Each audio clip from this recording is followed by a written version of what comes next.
நம்ம தளபதி விஜய் அவர்களோட ஜனநாயகன் படத்தினுடைய செகண்ட் சிங்கிள்கான அப்டேட் அப்படிங்கிறது இன்றைக்கி வரல அப்படின்னா ஏன்டா அப்டேட் வரல சொல்லி கமெண்ட் பாக்ஸில் கேட்க சொல்லியிருந்தேன். ஸோ இன்றைக்கும் அப்டேட் வந்து வரல. நம்ம நண்பர்கள் நிறைய பேர் வந்து பார்த்திங்கன்னா ஏன்டா அப்டேட் வரல அப்படின்னு கமெண்ட் பாக்ஸ்லையும் கேட்டிருந்தீங்க. ஸோ அப்டேட் ஏன் இன்றைக்கி வரல அப்படிங்கிறத பற்றி இந்த வீடியோவில் வந்து பார்க்க போகிறோம். ஏன்டா நீ தான் அப்டேட் வரும்னு சொல்லியிருந்த, அப்புறம் இன்றைக்கி அப்டேட் வரல, அப்புறம் ஏன் இன்றைக்கி அப்டேட் வரலன்னு வீடியோ போடுற அப்படின்னு வந்து நிறைய பேர் வந்து கேட்கலாம். ஆக்சுவலி செகண்ட் சிங்கிள் வராததற்கான முக்கியமான காரணம் வந்து பார்த்திங்கன்னா இன்றைக்கி காலையில் 7:30க்கு ஏவிஎம் ப்ரொடியூசர் சரவணன் அவர் வந்து பார்த்திங்கன்னா காலமாயிட்டார். ஸோ அதன் காரணமாக தான் பார்த்திங்கன்னா தமிழ் சினிமா வட்டாரத்தில் இன்றைக்கி எந்த அப்டேட்டுமே வரவில்லை. ஸோ இதன் காரணமாக தான் பார்த்திங்கன்னா இன்றைக்கி ஜனநாயகன் படத்துலேருந்து எந்த அப்டேட்டுமே வரல. ஸோ எனக்கும் பார்த்திங்கன்னா ஹானஸ்ட்லி இது கரெக்டுன்னு தான் தோணுது.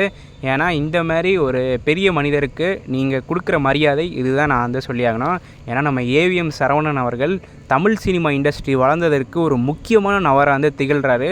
என்னதான் ரஜினி கமல்னால் தமிழ் சினிமா இண்டஸ்ட்ரி வளர்ந்தாலும் ஸோ அந்த 2 ஜாம்பவான்களுடைய படத்துக்கு முதலீடு பண்ண ப்ரொடியூசர் அப்படின்னா நம்ம ஏவிஎம் ப்ரொடக்ஷன் கம்பெனி அப்படி தான் சொல்லியாகணும். அதுக்குன்னு நம்ம ஏவிஎம் ப்ரொடக்ஷன் மட்டும்தான் இல்லை, நிறைய ப்ரொடக்ஷன் கம்பெனி வந்து ப்ரொடியூஸ் பண்ணாங்க. அதில் one of the most important producer அப்படின்னா நம்ம ஏவிஎம் ப்ரொடியூசர் தான் சொல்லியாகணும். நமக்கே தெரிஞ்ச விஷயம் தான் ஏவிஎம் ப்ரொடக்ஷன் கம்பெனி எவ்வளோ பெரிய ப்ரொடக்ஷன் கம்பெனி அப்படின்னு. இப்போ எப்படி சன் பிக்சர்ஸோ அந்தமாதிரி அந்த டைம் வந்து AVM production.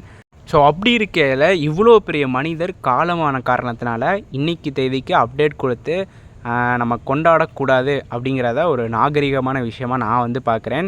So coming back to the content, எனக்கு தெரிஞ்சு மோஸ்ட் ப்ராபப்ளி இந்த வீக்கெண்ட்லேருந்து பாட்டு வந்துடும் அப்படி தான் நினைக்கிறேன். ஏன்னா ரிலீஸ் டேட்டுக்கு நம்ம ரொம்ப கிட்ட நெருங்கிட்டு இருக்கோம். ஜனநாயகன் படத்துலேருந்து ஒரே ஒரு படத்தை ரிலீஸ் பண்ணியிருக்காங்க. இதுக்கப்புறம் பாட்டு ரிலீஸ் பண்ணோம், ஆடியோ லான்ச் வைக்கணும், ட்ரெய்லர் ரிலீஸ் பண்ணணும், நிறையா வேலைகள் இருக்குது. ஸோ மோஸ்ட் ப்ராபப்ளி இந்த வீக்கெண்டு பாட்டு வந்துடும் நான் நினைக்கிறேன்.